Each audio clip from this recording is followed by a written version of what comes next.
Okay, so let's look at this question. Although much CO2 is carried in blood, although much CO2 is carried in blood, हालांकि बहुत ज्यादा carbon dioxide blood में carry होती है, yet blood does not become acidic because फिर भी blood acidic नहीं बनता, क्यों? देखो, अब ये क्वेश्चन में आपको डाउट क्यों आया होगा मैं जानता हूं। इस क्वेश्चन में आपको डाउट आया है सिंपली जो एक बी पॉइंट में और एक डी पॉइंट में। ध्यान समझना,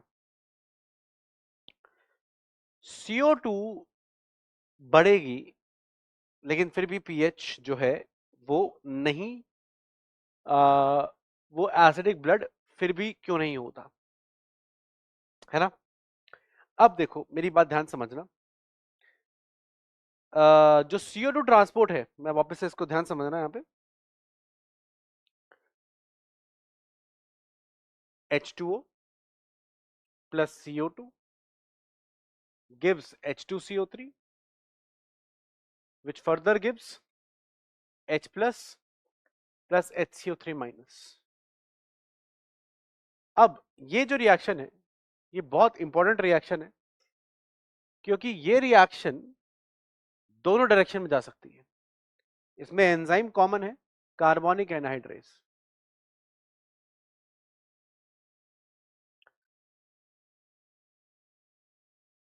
अब क्या होता है कि H प्लस जब ज्यादा हो जाता है, मान लो H प्लस बहुत बढ़ गया, तो ये रिएक्शन इस डायरेक्शन में चली जाएगी, H प्लस कंज्यूम हो जाएगा, अल्टीमेटली H प्लस कम हो जाएगा। तो मान लो ब्लड का पीएच गिर गया है तो H प्लस कम करने में ये रिएक्शन हेल्पफुल रहेगी, समझे?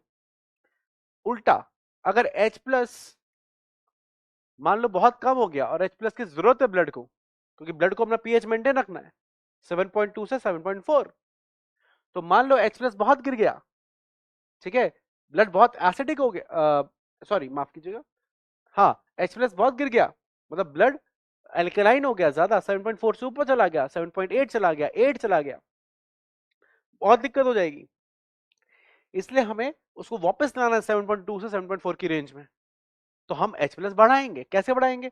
हम ये रिएक्शन को इस डायरेक्शन में लेके जाएंगे और H प्लस इसके प्रोडक्ट में मिलेगा हमें, ठीक है, तो रिएक्शन इस डायरेक्शन में जाएगी और अल्टीमेटली H प्लस बढ़ जाएगा। मतलब कहने का ये है कि ये रिएक्शन H प्लस को कम भी कर सकती है, H प्लस को बढ़ा भी सकती है। मतलब ये जो ट्रांसपोर्ट ऑफ CO2 है that acts like a buffer system.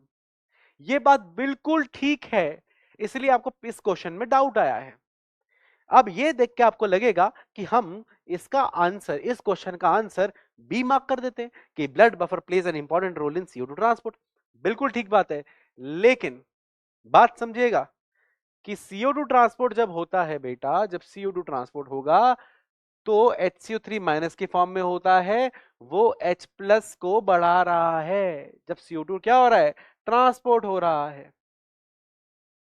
ये जो बफर सिस्टम मेंटेन हो रहा है ये इन जनरल मेंटेन हो रहा है, इन जनरल H प्लस बढ़ गया, किसी और वजह से बढ़ गया, लेकिन जब CO2 ट्रांसपोर्ट हो रहा है वो H प्लस को बढ़ाता है। ठीक है, आ रही बात समझ में? तो और क्वेश्चन क्या पूछ रहा है? क्वेश्चन पूछ रहा है कि although much CO2 is carried in blood yet blood does not become acidic. अगर CO2 लेवल आप बढ़ाओगे तो बट ऑब्वियसली बात है कि ये एसिडिक बनना चाहिए। क्लियर है पॉइंट? लेकिन वो नहीं बनता, नहीं एसिडिक बनता। वो एसिडिक इसलिए नहीं बनता, वो उसका रीजन ये नहीं है, जो CO2 लेवल ज्यादा होगा तो ऑफ कोर्स एसिडिक बनना ही है।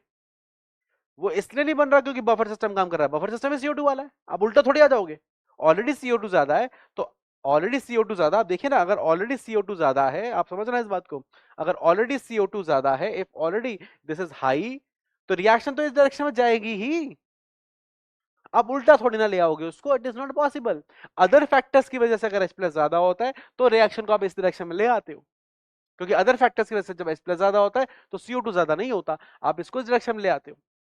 लेकिन यहां पर CO2 ज्यादा है ऑलरेडी तो H प्लस बढ़ना ही है, तो क्यों नहीं बढ़ रहा? Why it is not increasing?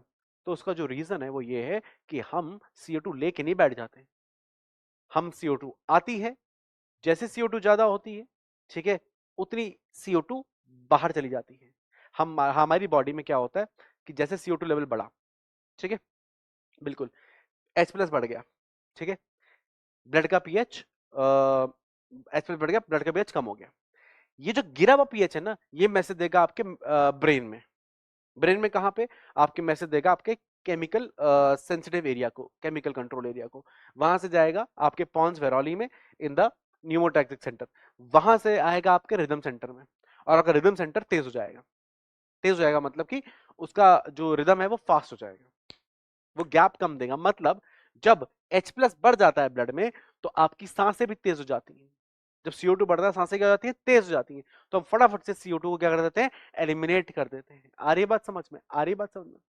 तो रीजन जो है CO2 बढ़ने की वजह से पीएच जो है वो नहीं घट रहा है, ठीक है, एसिडिक नहीं हो रहा ब्लड, उसका रीजन जो जो मेन रीजन है वो ये है कि CO2 इकट्ठी नहीं होती, it is continuously diffuse through tissues and is not allowed to accumulate. हम CO2 को एक्यूमुलेट नहीं करते, उसको हम कंटिन्यूसली पास करते रहते हैं। Blood buffer system role play करता है CO2 में, बिल्कुल ठीक बात है, लेकिन ये उसका रीजन नहीं है एसिडिक ना होने का, ठीक है ना, मेन रीजन नहीं है। तो मेन रीजन आपका डी रहेगा, तो इसका आंसर क्या जाएगा? डी। और कॉन्सेप्ट क्या यूज किया हमने? Regulation of respiration.